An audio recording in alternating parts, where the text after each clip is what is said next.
Eye n'Ensoko TV oboroso bw'umugusi umuruburi kubwatya nabo kurigirirwa na kio muntu.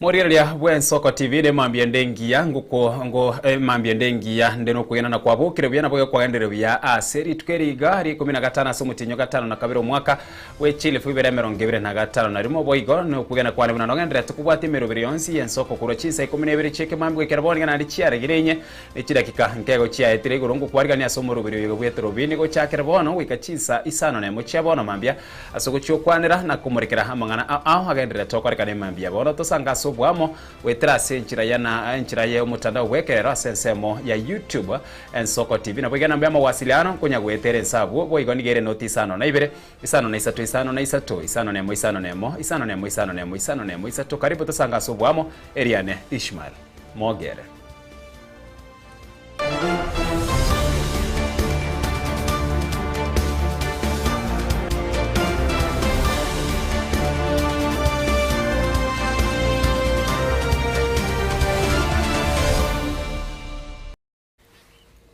Asomo chakane mambia yabono abamenye korwa ward ya itibense mu yebunge ya North Mugrange County ya Nyamira nigo bono bare no mweso ase keri bagoteba ubuya bwarorekanire ase kenyorekyo aya niga gwikirana chinga kibacholire abarayi gose abarayi bacholire be ward yeyo egochia gotenero bokorari gwenyagitari amonemero biri ya mache ase kakemia ketutukuro bono korengana no MCA oitibo Lamek Onyancha niga borira abanyagitari bari abebinyoro bachake gokonya abantu ase nyagitari yeyo ya Nyabonge ekerobaganyete umugabana bwe county ya Nyamira Mosinyaribo kubatumira abanyagitari.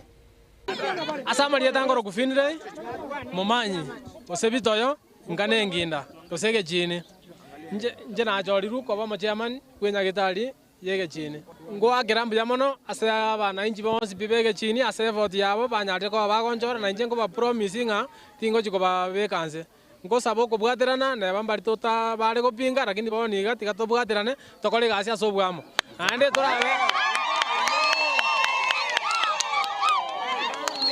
mono etorabe toko bwaterana no moy musie oyo leboni gageti elinde tome kiswange nyagitari yakorire gasi kiagera twanyeganyeririe ngaki entambe etanya bakore gasi lakini boni gasi moy musie yesukumira yegiri twarode ke bakore gasi umugampius nyanaro ko right location kwa niaba ya no monyene na ofisi yeito abotokoiranero mu musie ngambi ya mono ekiagera nyagitari yabeire gekorosigwa yabwate kamati lakini otwiroreire interim committee erabe kurigereria ebintu ebya bekirwa bya serikali igo fini unomo nyakero gobwe nyagitari pongezi na nabo tokubwaterana na ya service na moneka mati ya mache bya mono mu MCA sokorete bundi iga macha ara abagutachu isiko ye nyagitari egero burendi bonyare ko base nyagitari ya Nyabonge rituko lyare rondira bagento kiarengera isi asobo chori bwako rituko lyare ro nabongo tebana for me ebwaba free and fair because kero monto naba considered n'abantu barenge gwake kura n'abana inchi egento bono nda request no konyara kubwaterana twetiriri chiko ng'ombe tebasa gotoka asenya getari ime amache ataje rusiko eng'ombe gotoka ekinekeriero kiabanyakenyoro na mache na soro ire kamati ya choru inishua mache achire boisanga achire bokurati achire bonyakoni lakini yegento twediri tangani abantu ba community health promoters barachakire nyagetariga barakonya abantu baito togo sorora no mugaba na moskimu wa Minyaribo gakigwe birero by'abantu bege chini nande tomoganeti amachapwa yakoraga kobeke nyagetarie nanda chache bwe komonyene aye igore twaigwana nire boigo Asense muyende egese kukia mwamugusi nigo kegotebekana koba abantu bare no mukie bwo kwegendereri kurende nigo ose kurende buna bokonya gukia nigegotebekana obosemi obonge bwo mugusi bori bwarengi gukinia na boigo kwegerera egesaku nigo bokonya kwebya ose nigo bokonya kwebwa eri kogenderera gosegeta obosemi bwo mugusi bogendere nigo abande bakubure serikali cheitu chibe komukia na boigo chirosie chisemo ao asamangana yekegusi akonyorwa bwango amo nekegori kegocha omugusi omong'aini igagoteba iga omugusi tatacha liiga ekere embura egotuma goroba ingi gekogera omugusi omong'aini magoroba nari omugusi arure mogonda arosire magoroba nari abegeti ching'eni riko bono ekerare atumogete riko ching'eni chiko nakoine enyongo igagosundoka omugusi omong'aini akamenya goteba iga totacha amaige kare embura egotwa esiki riri embura egotwa enkobangu akere buna parogoko omonto osundogete ngi gekoba igagotagana agotabanana akenyonga yate gosasa rikaye omugusi agateba ng'a eyingwisidamu yogokania abanto mbakaraki mbatacha amaigo sogosaria ching'eni gosendagera nenyongo nere komia egento kende omugusi omong'aini agateba iga omugusi ominto omong'aini agateba iga omwana omoketa abase goikaranse ekero gonyamagora atato kiomogaka nka omochie ing'a igakoba edwafu ase egusi naki igakoba akamonto akeng'e yaya tari boigo omugusi omong'aini gamanyete igariri kare banamba ekero keri kiomogaka ekere ekero kiamasikani iga omugusi omong'aini igaro omong'aini baka bono otatigaga nkeri bono abanto bakorukung'a bakorendera chitradition chiomogusi mbaiyo igo togosaba eserikali mbakana koba kori chisimi chinene nigari chinene batokonye totware esenta gaye eculture yaito ende togona gosemani Ebunge ya seneta nigo yeranirire bikaro byae maiga yokogenda umutumuko omoke asigi karo hegetangane nigo siasa yanyorire ribaga gukwanirwa kurwa yabwatikire no bochore oboke bwense mu ebunge ulikalau weika ekerugekere ne kyobrai bwense buneko bwatia. Mr. Speaker, we must protect this country. We must protect this country, Mr. Speaker. If we want to be accountable as politicians, we must denounce goons. Whether you are in our formation or in any other formation in this country, Mr. Speaker. What we saw over the weekend is very unfortunate. Very unfortunate, Mr. Speaker. Even as the Olkalau we saw also, I want to appeal to the people of Olkalau, Mr. Speaker, that they should remain peaceful. There will only be one member of parliament that will be elected in that region, Mr. Speaker. We must ensure that we hold our people accountable and avoid violence. And I want to ask the Independent Electoral Boundaries Commission, any candidate who will be bound to use violence and bribery, as per the law, Mr. Speaker, under the Elections Act, they must be banned from participating. And therefore, the UDA candidate, Samuel Mushina, we wish him well, Mr. Speaker, because that is a broad-based candidate, Mr. Speaker. And I can see my party leader of ODM is agreeing with me. And he has given us blessings. At his age of 80 plus, as a young Gen Z, when he gives you mate, you will succeed, Mr. Speaker. So, Mr. Speaker, Mr. Speaker, and I'm happy he has also given blessings to the president. I heard my brother saying, oh, there is one term. No, there is no one term in Kenya, Mr. Speaker. All presidents have served their term. First President Mzee Kenyatta served 15 years. Moi served 24 years. Uhuru Kenyatta served 10. Kibaki served 10. And God willing, with the blessings of Kenyans, President William Ruto will serve his second and final term for 10 years up to 2032. And, Mr. Speaker, and therefore, the imagination of the provision of Article 145, 144, was to ensure that we have, in case we have a president who will want to violate the Constitution. And I'm happy, therefore I want to challenge Kenyans who are wondering there is the law already in place. And Mr. Speaker, this goes to the people who want to run for presidency in this country. Mr. Speaker, people who want to run for president, you must be aware of these provisions, Mr. Speaker, and I'm happy, apart from US, which use delegate system for voting of their president, our country is one vote, one man, and it is universal suffrage, as provided for Article 37 and 38 of the Constitution, and even the provision of electoral process under Article, is it 88, 81 there about, Mr. Speaker? I have seen calls, even in the current administration, for the impeachment of the current president. Because if you go to Article 145, which specifies the grounds on which a president can be impeached, violation of the Constitution, gross misconduct, or reason to believe that the president has committed a crime under national or international law. If you ask Kenyans, and many of them have called us on many occasions, telling us, Sifuna, honestly, this one is an impeachable offense. Do they believe that there has been some violation of the law in some of the pronouncements, in some of the actions of the current administration? Yes, they do. And I remember even on social media, I was seeing people telling us, you guys, even if it is just trying, you Linda Mwananchi people should try and bring an impeachment motion against the president. We just don't have the numbers. It is impossible to convince the members of the National Assembly who are allied to the president, for instance, now, to support a motion of impeachment, even in the face of the most gross violation of the Constitution. Even when they agree with you that this is wrong, this is unconstitutional, or the president has violated the constitutional law, they will still not support that impeachment motion. And that is where Kenyans are frustrated. If they are saying Parliament cannot even bring that motion against the sitting president, then they should have opportunity to do it themselves. So the procedures specified under Article 145 and 146 and the others that Senator Cherargei referred to are the source of the frustration. Do we believe that we have a National Assembly, for instance, that can impeach or bring an impeachment process against the current sitting head of state? Even in the face of the grossest violation, the Kenyans are telling us they suspect that we don't have a parliament that can do that. And that is where Omusundi is coming from. He is saying, give us that power back. Give us that power back, because political machinations have gone in, financial misconduct is in there in the petition, he says it. So Kenyans are frustrated. What do we do if the institutions of oversight have failed? So instead of condemning Mr. Omusundi wholesome, I think we should understand where he's coming from. His frustration is shared by many Kenyans, many Kenyans. They say, we need to see our leaders doing something. Even in the county assemblies.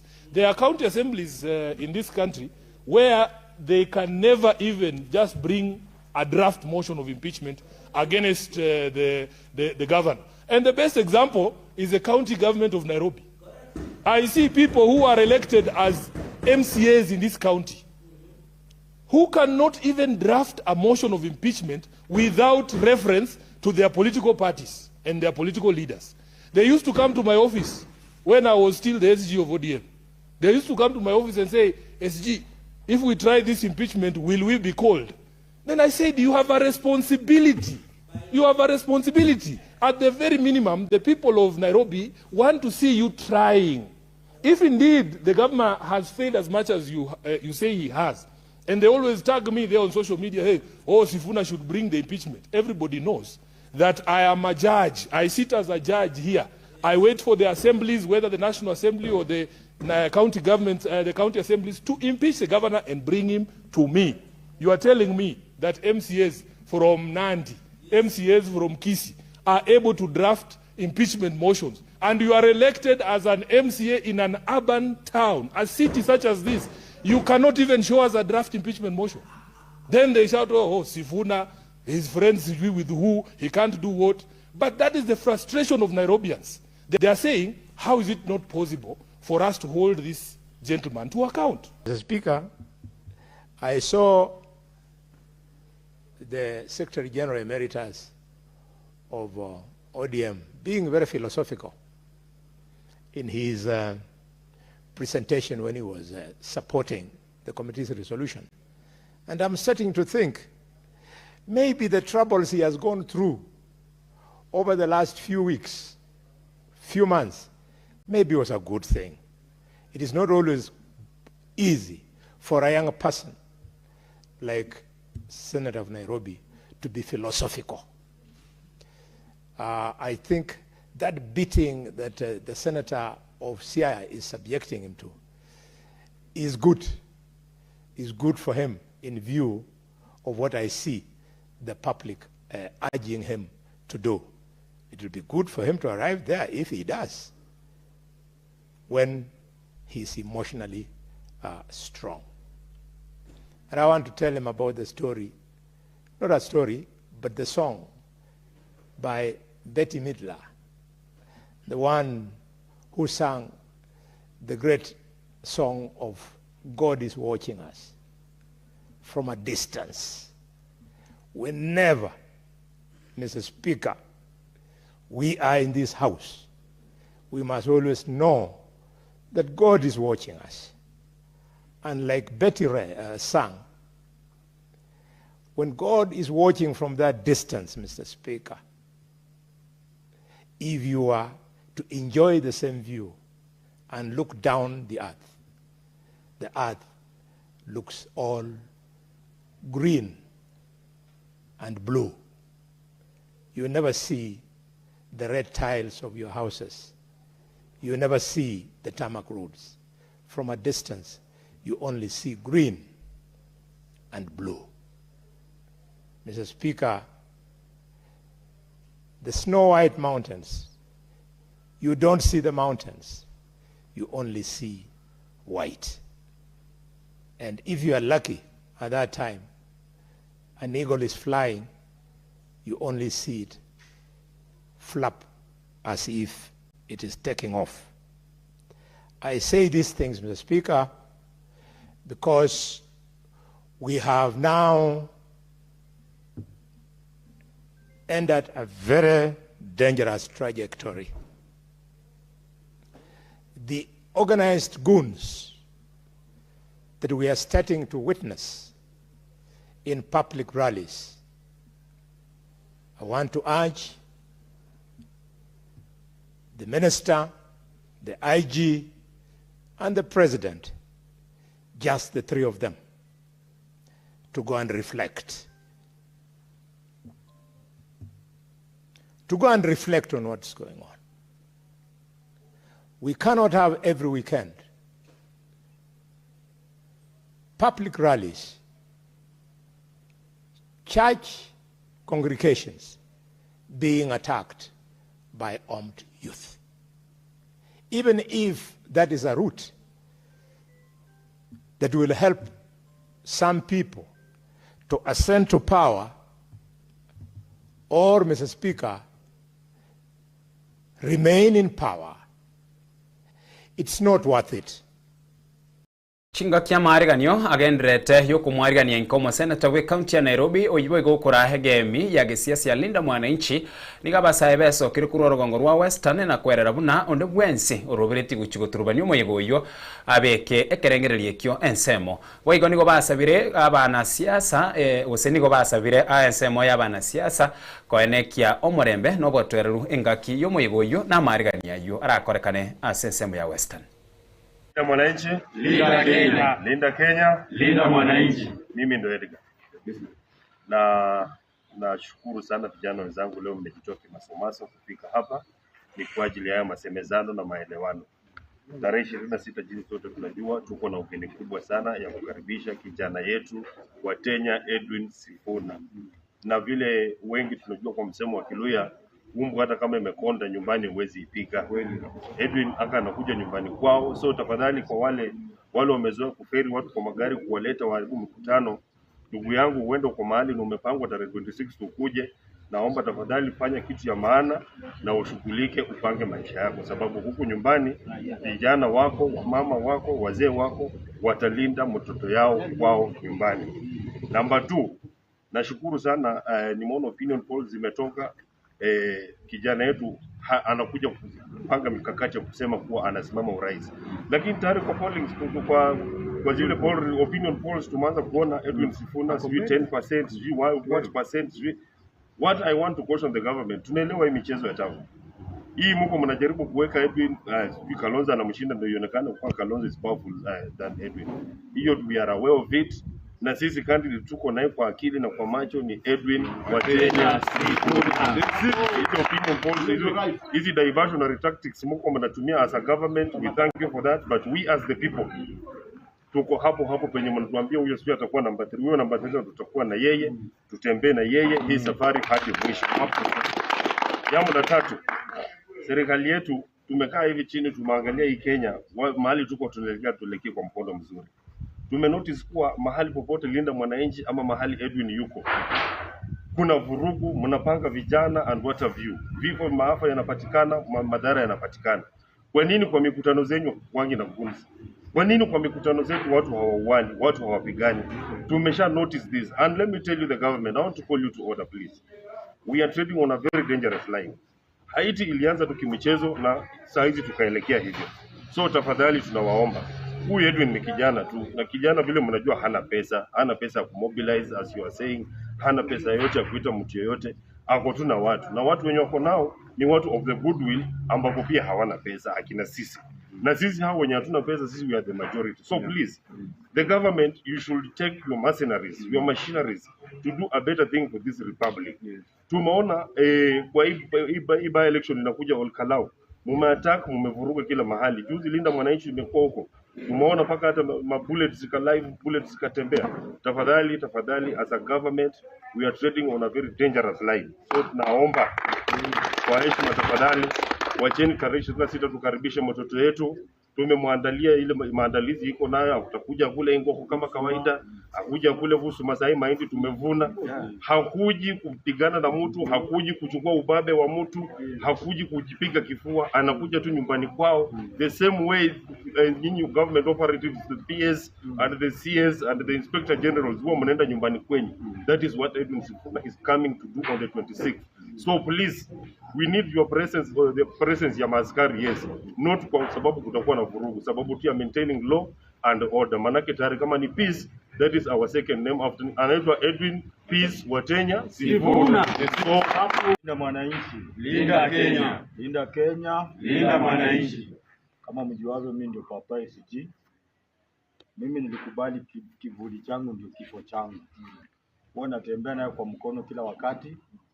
Huyo ni ndugu yangu, sikia kifo, mimi nilikubali. Ndugu yangu ni kifo. Niko hapa leo na mimi sijui kwenda kando. Zaidi ya hayo, tuko Kandui.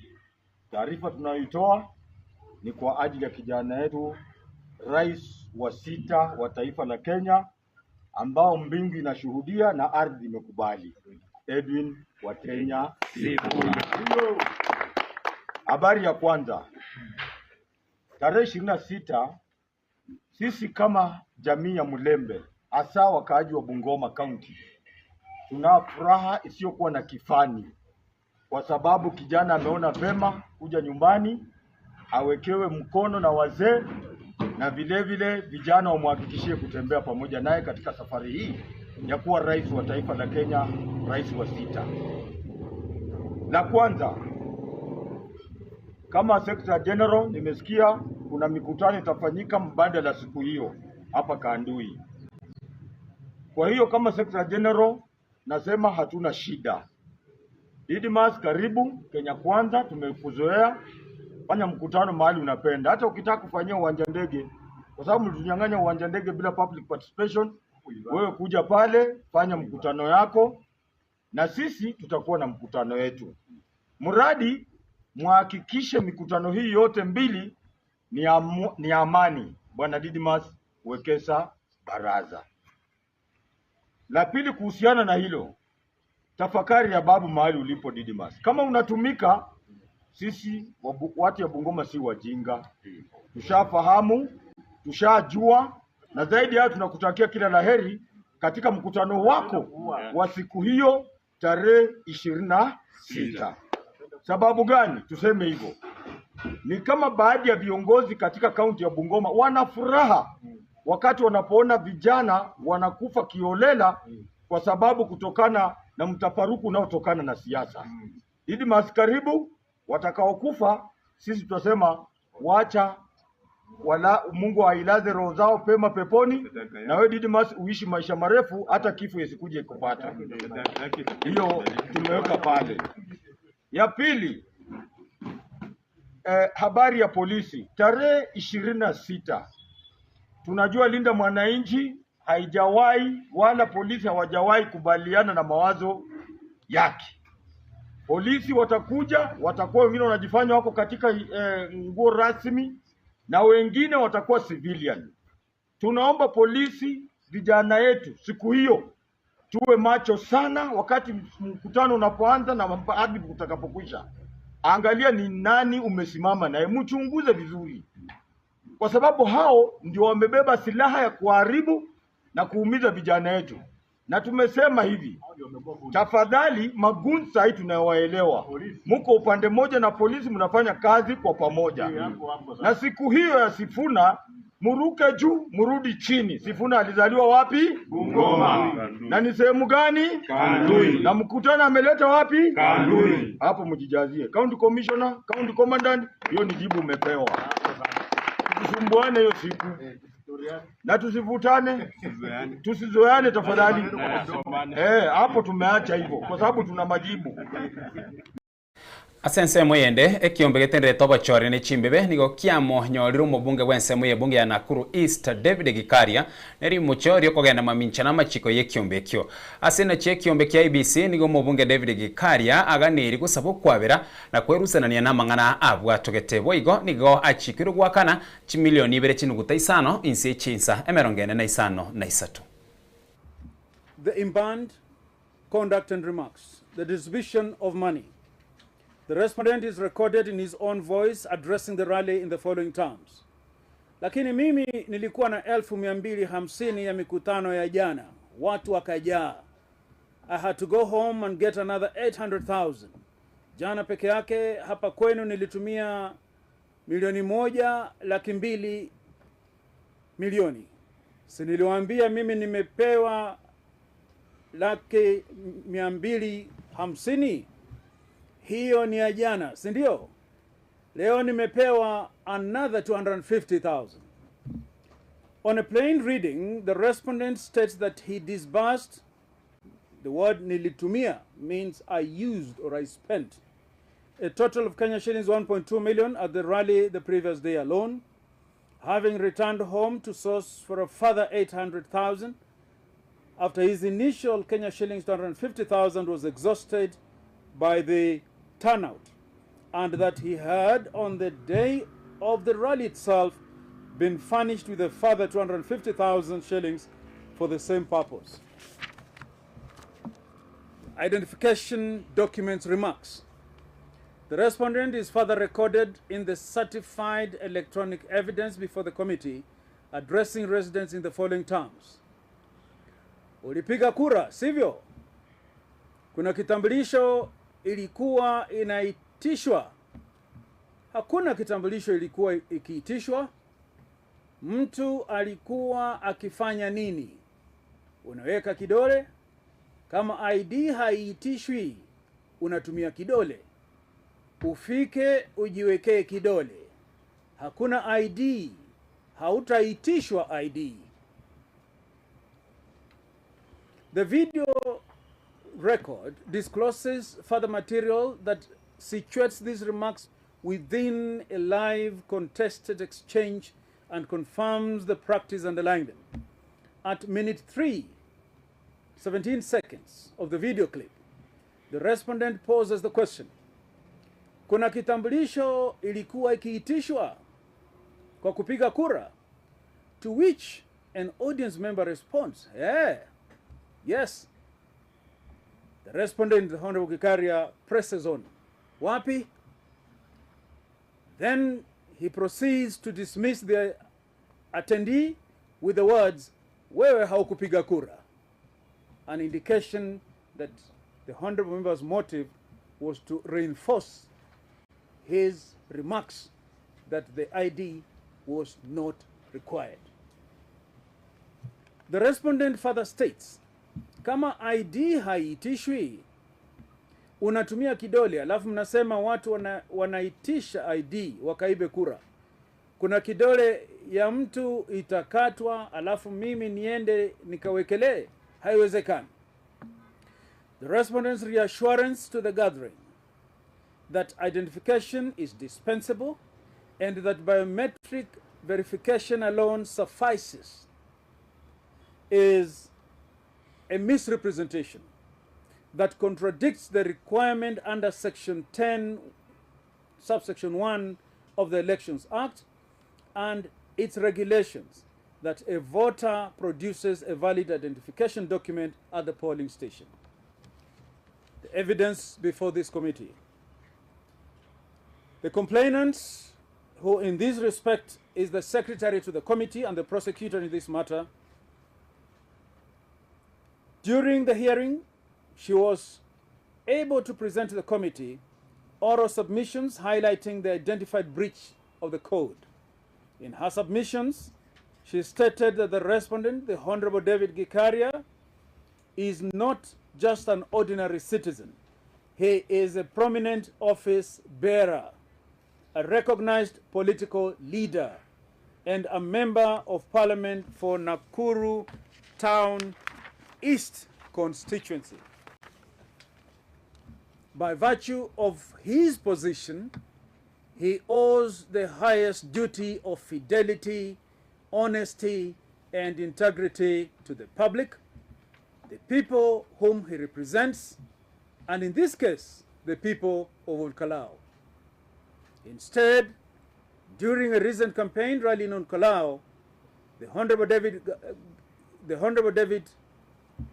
the accused in this case, chose to weaponize his influence. He stood before a vulnerable electorate and willfully, maliciously spread flagrant falsehoods designed to disenfranchise voters while simultaneously boasting of using financial muscle on the innocent and not so trusting members of the public. In support of her submissions, she presented the following material as evidence before this committee. A, an audio-visual clip of the remarks broadcast by the Citizen Digital, Citizen TV Kenya on the 7th of July 2026, and which is accessible at the provided link, titled MP David Gikaria explains to Olkalau residents why he demands IDs before giving handouts. B, a digital forensic report prepared by the Kenya Computer Incident Response Team Coordination Center, domiciled at the Communications Authority of Kenya, confirming the source, the broadcaster, and the date of the video. And C, a certificate of electronic evidence dated the 10th of July 2026, certifying the integrity of the electronic evidence. Bwesiwa bochore bokebwe nsemu ye bunge ya Olkalau kiombegetere to bochore ni chimbewe kia IEBC nigo kiaereire iguru ya marigani yo bochore obwo bokebura akorekana ritukori yankyo ase enkwana yo munyakero bwe kiombekyo Erastus Ethacon niga singirire goteba buna mwaki kuronde wensi teyo gochigwanchirwa ase getukyo gwake kura onye kabeterangie kiama kiria gusira korengana no monene bwa banyanyimbo imeyense Douglas Kanja nigaendekire buna niga banyanyimbo elfuemo barachikube kwensemo ye bunge ya Olkalau ritukori yankyo ase bochore obwo boke erikurwa oborendi no bokoreri. We have also completed the servicing and testing and configuration of our technology. As you know, Electoral Commission of Kenya, the Independent Electoral and Boundaries Commission, uses technology for both voter identification and, of course, result transmission in the case for presidential elections. So we have reconfigured our technology and it's ready for deployment. We have also received the ballot boxes, the ballot papers for this by-election, which have already been dispatched to our warehouses in Nyandarua County. Yesterday, we completed the training of all the election officials. So our officers are properly trained and they are ready to conduct elections as per the regulations. Of more importance is the issue of the voters register. We have certified the register that will be used in Olkalau. That is the voters register. And this register is currently displayed at every polling station so that the citizens of Olkalau can verify and check if their names are there and if they are eligible to vote in the respective polling stations. We also wish to remind that the public and members of the various political parties and supporters of the respective candidates that we shall not admit any person who is wearing a badge, clothing or symbol or any other item signifying support for a political party or candidate. The campaigns, as we have said, the campaign period ended yesterday at 6 p.m. So we do not expect campaigns at our polling stations when citizens are supposed to show up in a neutral environment to vote, cast their vote, and go home peacefully and wait for the results. So anybody who is seen in party colors or paraphernalia should be sent away from our polling stations, which should remain neutral from 6 up to 5 when we close.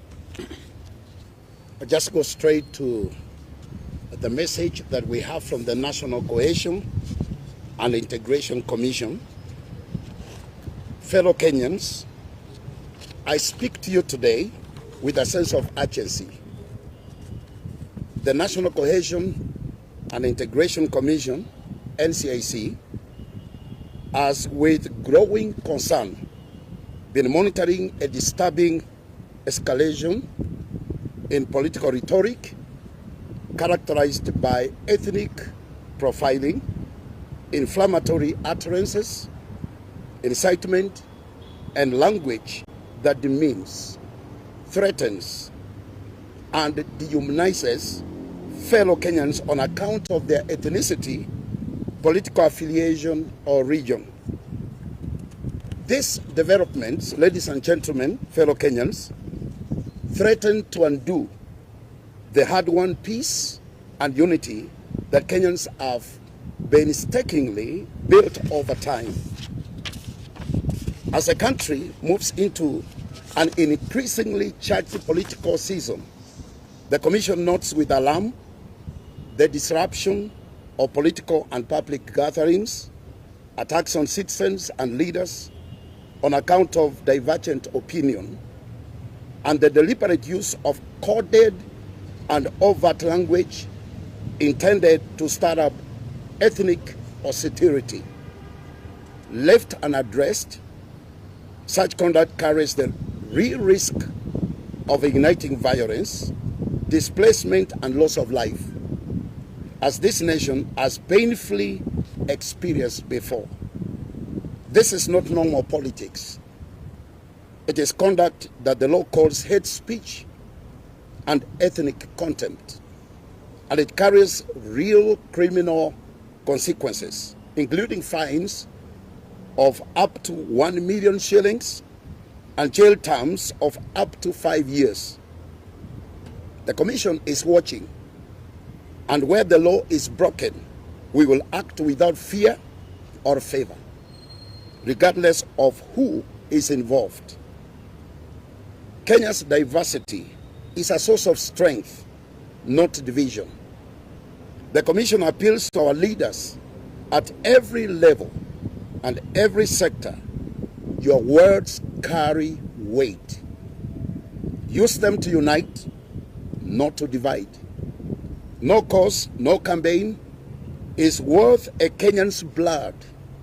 We appeal to every Kenyan to refuse to be incited into division, reject politics of hatred and rhetoric of contempt, and embrace dialogue, tolerance, and coexistence as the foundation of our shared future.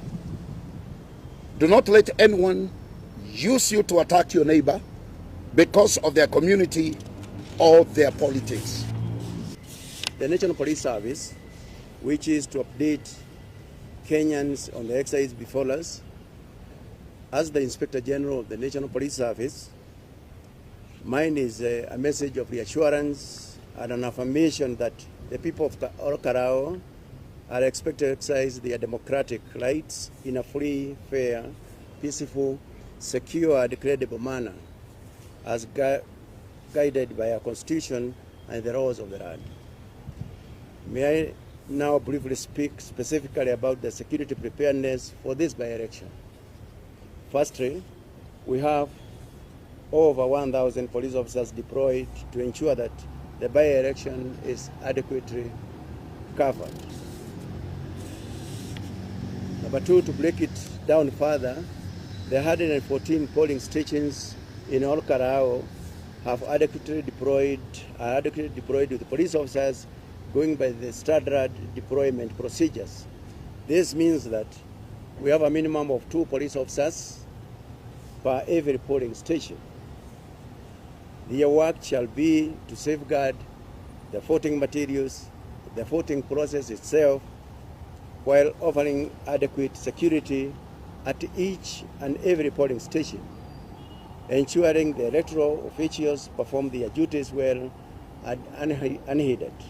Additionally, they are led straight by teams deployed at all polling stations. They comprise of not less than 14 officers at each and every polling station to ensure steadfast and robust security coverage. Further to this, there are specialized teams that have been deployed to give an overall and unbreachable security ring as follows. I have deployed 4 platoons of the General Service Unit officers. I have deployed 4 platoons of anti-stock theft unit officers. I've also deployed 4 water cannons. Sufficient deployment from the Directorate of Criminal Investigations, DCI, whose mandate shall focus on intelligence gathering, investigations, arrest, and prosecution of any party or individual or individuals involved in any electoral malpractice. Finally, I reiterate that the National Police Service shall remain steadfast during the by-election process, ensuring that a guaranteed safety, security exercise is carried out where the people of Olkarao have a chance to exercise their democratic rights in the best way possible and in an environment of peace and security. And to our young people, my message to you is that do not allow yourselves to be misused by anyone to disrupt the voting process in Olkarao. As I have said, the National Police Service will be there, we will be present, and we will not allow any form of disruption. So anyone who is intending or who is for that direction of interfering with the electoral process, we will not allow. Ensemo ya United Alternative Government nigo enkwana yabo yamo chile serikali asokwendera comment kana kubikoro byo gusagani chiburaburu ase misengerkano ya gesiasa robo igukuraga kiombe kya National Police Service ase ogotana no bokwareri bobwendera tuguchiasa ba Kenya obubore oborendi ase enkwana yabo bakoragwa na Kalonzo Musyoka, Justin Muturi, Martha Karua na bande nigo boigo baborire ekiombe getede tobochore ne chimbebe kya EBC insi umunyakero gobwe kiombe kya Rastas Ethacon kwene kibuna wachere boke wensemo ye bunge ulikala bwokorekanankyo bwakorekanire asencherere yeken no bwasioko. The first time we've witnessed violence directed at the opposition leaders during low public activities. In April this year, leaders who included His Excellency Kalonzo Musyoka, His Excellency Rigathi Gachagua, and Eugene Wamalwa were attacked on their way to Kikuyu for a rally. There have been many similar attacks, some in places of worship, or targeting opposition leaders, and which have not been acted upon by the police.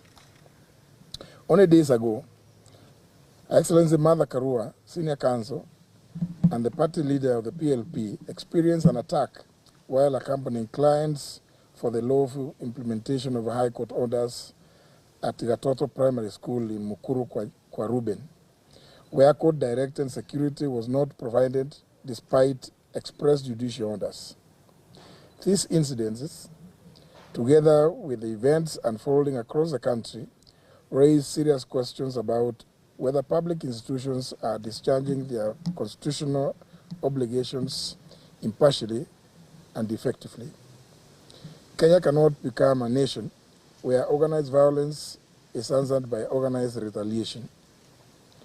While every citizen has the right to personal safety, we must resist any temptation to normalize mob justice or politically motivated reprisals.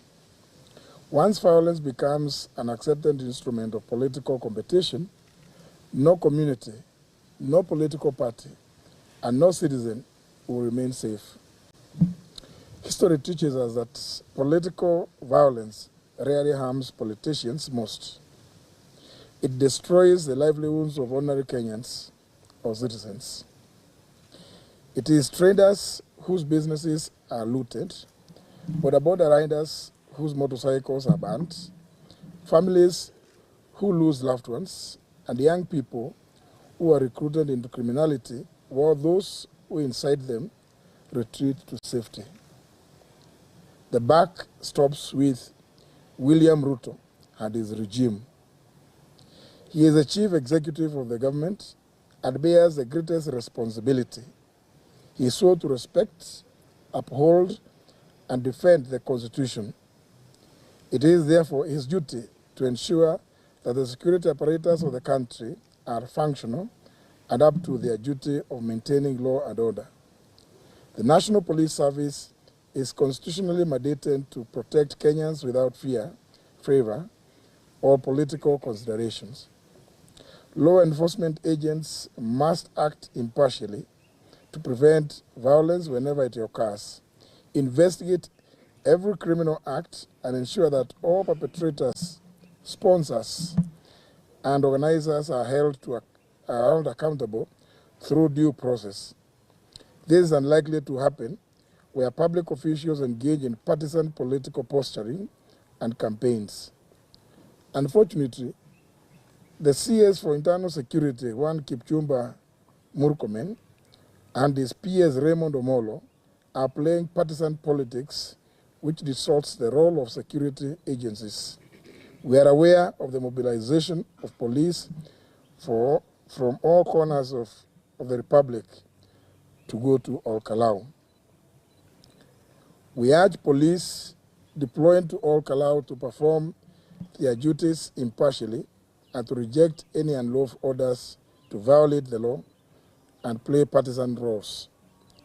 The IEBC, police deployed to man elections, are deemed to be electoral officials and are under your direct command, and you must issue any lawful orders, and any partisan engagement by police will be attributed to you if not acted upon. Election comes and goes, but Kenya must remain. Kenya is bigger than any one individual, let alone those who choose to be used to destroy our beloved nation. I want to add, Mr. Ruto, accept defeat. It is decent to do so. My sister, mother, and our late brother, who has gone to rest, accepted the verdict of the Supreme Court of Kenya. Even when we did. Even when we didn't believe it was hot air. We took it. We were called hot air staffers. We took it. Mr. Ruto must prepare to lose this election. We're even aware of your cooking attempts to through Infotrak to try and divide the opposition. We are aware. Goonism has no place in Kenya now or ever or forever. Kenya will not become another Haiti. We know you send our boys there, maybe to learn, to benchmark, and we're beginning to see evidence of Haiti type of gangsterism in our country every day. We will not accept it. Our answer to violence must never be more violence. Our answer must be justice, constitutionalism, and the rule of law. We can reject violence as a means. The goons are coming from our homes as citizens, our neighborhoods, our communities. Let us talk to each other. And to the police, the few rogue who are working hand in hand with goons. Remember, you destroy Kenya, you too will not have a home. We can live without being leaders or be somewhere in jail. Egypt was a police state. Tahrir Square still happened. China, Tiananmen Square happened, and you know China. Hitler disturbed the entire world. Allied forces together. He still fell. It is not a question of if you will leave power, those who are in power today. It's a question of when.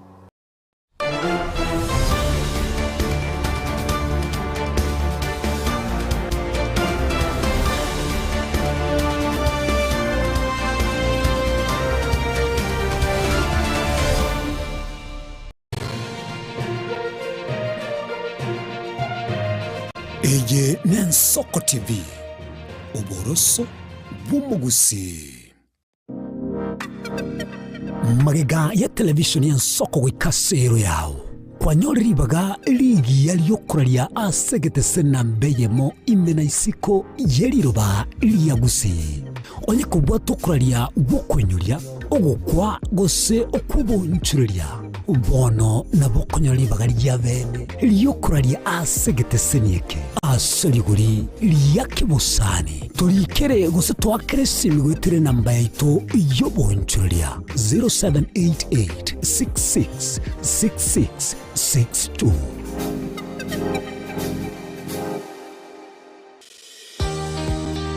Obutindi no bosombasi amate ninki kere tokore asama rieta ngoro ko munyagitari bosire koru Betami Rehabilitation Center. Betami Rehabilitation Center togotoka asegusi ensemo ya Gesonzo na Nairobi ga ogoche ensemo ya Ungatarunga Xerian Road. Ime ya Betami nigo togo konya abantu bari amaruna mariogo yogotindi asariri obongo bwabo. Togo konya abantu buna umwanafunzi orenge kwende University ongere gotumia maruna mariogo yogotindi amosariri wono yaikireke wango guikaru aligo. Panya oroyo onde orenge kwende kanisa otigire onge yakonywa mariogo yogotindi na amaru abasari. Erio twabaretaga Betami twabarwali erinde ubugima bwabo bwirane gochaso ubugima bwe. Twakirisimese namba 0706380913. Betami Rehabilitation Center lichi buri gukora kingatale icyobutindo.